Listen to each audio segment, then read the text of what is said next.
Дилеры резко убрали скидки на новые машины и объявили о дефиците на складах. По сути, они собрались подзаработать на повышении утильсбора и НДС, а также на запрете правого руля и законе о локализации такси. Но перед тем, как рассказать все подробности, прошу вас подписаться на канал и поставить ваш царский лайк. За это в конце с меня не смешной анекдот. Также переходите в наши Рутуб, ВК и Телеграм каналы. Восстановление спроса на новые автомобили в России привело к тому, что дистрибьюторы и дилеры сократили на них скидки, сообщает газета «Коммерсант». Но по факту поднимают цены на автомобили из-за нового утильсбора и повышения НДС, чтобы дополнительно подзаработать. Программы дисконта на авторынке резко пошли на спад. Как следствие, цены на новые автомобили после объявления повышения утильсбора выросли в среднем на 10% в зависимости от модели. В ассоциации российские автомобильные дилеры выкручиваются тем, что летом крупные скидки давали по двум причинам. Первое, чтобы избавиться от накопленных стоков. Второе, чтобы оживить спрос в период сезонного спада. Сейчас же рынок выравнивается, себестоимость и расходы растут. В дилерском холдинге Рольф отмечают, что скидок стало меньше в связи с тем, что дилеры почти освободили свои склады от залежалых машин. Они просто предчувствуют, что скоро им дадут заработать побольше. В компании Fresh подчеркивают, что уменьшился и размер средней скидки на 30-170 тысяч рублей. По мнению гендиректора холдинга Автоспеццентр Андрея Терлюкевича, за последние 4 месяца цены на новые автомобили уже возросли на 15%. Представитель ГК «Авилон» Ренат Тюктеев отмечает, что этот месяц стал первым месяцем, когда импортеры ослабили свои бюджеты на скидки. Причина – рост продаж новых легковых машин на 34% до 120 тысяч штук. В агентстве «Автостат» подсчитали, что по итогам прошлой недели в России продали 32 287 новых легковых автомобилей. Это рекордный результат с начала года. Сейчас зашел почитать новости и замечаю, как много новостей выходит с заголовками «Машины подорожают», «Спрос растет», «Дилеры почти все продали». Становитесь в очередь, чтобы успеть. Сейчас прогрев идет на фоне утиля, роста НДС, запрете правого руля и закона о такси. До конца года расчистят немного склады и потом по кругу. Забьют склады, спрос упадет, опять новые поборы и все по кругу. Друзья, для тех, кто планирует покупку автомобиля, хотел вам порекомендовать рассмотреть покупку под заказ из Японии, Кореи или Китая. Сегодня это как никогда выгодно, ведь вы не платите коммерческий утильсбор, накрутки продавцов, по сути привозите себе авто по себестоимости. Выгода сегодня до 40% с рынком РФ. К тому же в странах Азии нет скрученных пробегов,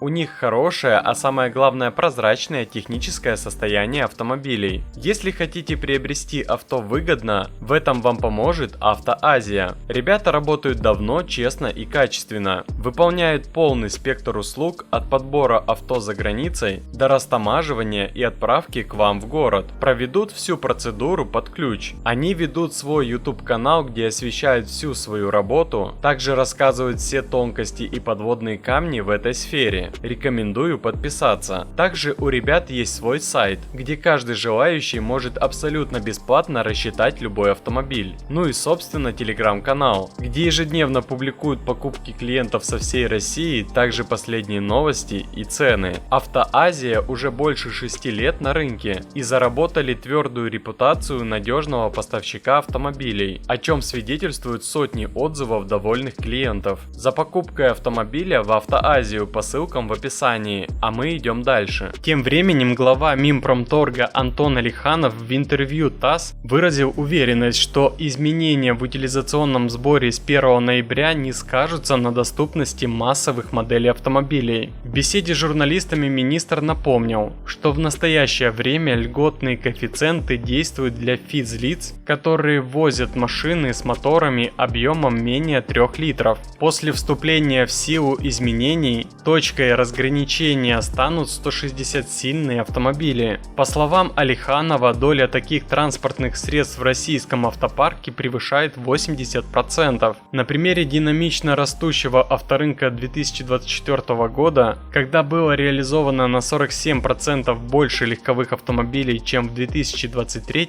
физлицами было ввезено порядка 218 тысяч машин с мощностью двигателя свыше 160 лошадиных сил. Это всего 11% от общего объема российского рынка легковых автомобилей за прошлый год и 16% от всех импортированных в Россию легковых автомобилей, пояснил Алиханов. По его словам, мера поддержки с льготным ввозом останется в действии для самых массовых машин, на более востребованных у населения с моторами мощностью до 160 лошадиных сил. Алиханов также пояснил, что льгота на утилизбор практически не менялась с момента появления этого механизма. Впоследствии это вызвало значительный структурный перекос рынка, сформировав искусственные преимущества для ввоза машин физлицами по сравнению с официальным рынком и дилерами. Если в августе 2024 года доля ввоза частными лицами составляла 36% от общего объема импорта новых автомобилей, то в августе текущего года этот показатель вырос уже до 72%. Этот показатель прямого перехода рынка в серый, нецивилизованный сегмент, в котором участники процесса также пренебрегают уплатой положенных налоговых платежей, являясь по сути полноценными коммерческими игроками. Более того, такие машины не обеспечиваются гарантией, обслуживанием, запчастями, что в свою очередь уже может навредить безопасности дорожного движения, сказал Алиханов. Помимо прочего, министр выразил уверенность, что грядущие изменения в утилизборе не скажутся на регионах, где распространена практика ввоза машин с правым рулем. По словам Алиханова, за 2024 год в регионах Дальневосточного федерального округа было зарегистрировано порядка 121 тысячи праворульных легковых автомобилей, 87% из них мощностью до 160 лошадиных сил. В этом году их доля составляет 85%. То есть рисков для самой объемной категории таких транспортных средств грядущие изменения также не представляют, заключил глава Минпромторга. Как же они любят все в процентах считать. А что он еще мог сказать-то? Нам все на пользу. Наверху уже решили все. Скоро будут говорить: видите, какой рост цен на бензин? Отсутствие возможности купить автомобиль очень даже хорошо скажется на семейном бюджете. Чанган планирует локализовать в России производство своих автомобилей. Об этом сообщил руководитель российского отделения компании Александр Кулагин. По его словам, по вопросу организации российской сборки автомобилей уже проведены переговоры с потенциальными партнерами. Однако о месте и о том, какие модели Чанган планирует собирать в РФ, объявят позже, ориентировочно до конца года. При этом топ-менеджер добавил, что конечное решение Чанган зависит от геополитической обстановки в мире, хотя планы по повышению утилизационного сбора в РФ мотивируют компанию организовать площадку по выпуску машин. Ранее сообщалось, что подрядчиком Чанган может стать Калининградский автотор. Также проходила информация, что власти Татарстана готовы содействовать китайскому автогиганту, если он решит разместить производство в республике. По данным Автостата, по итогам этого года Чанган продал в России 44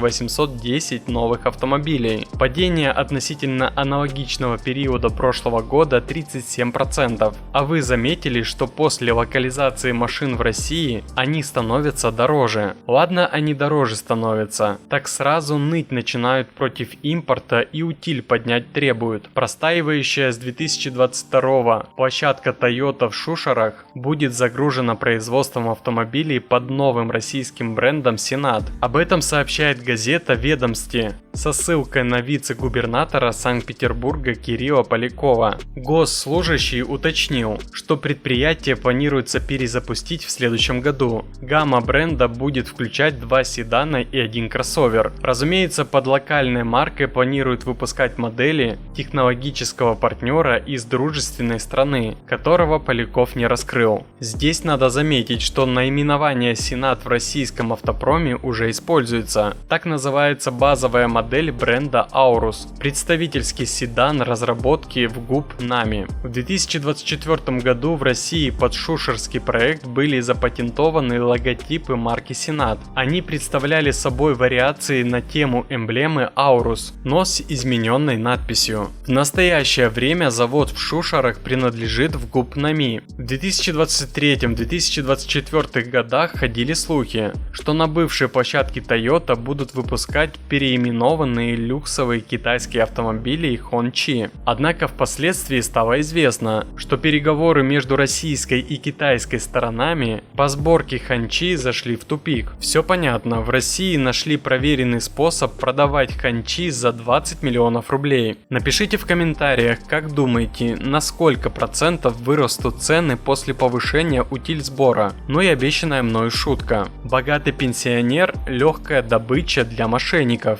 Так Госдума объяснила необходимость снизить пенсии. А больше автоновостей, инсайдов и юмора вы найдете в наших Рутуб, ВК и Телеграм каналах, ссылки в описании.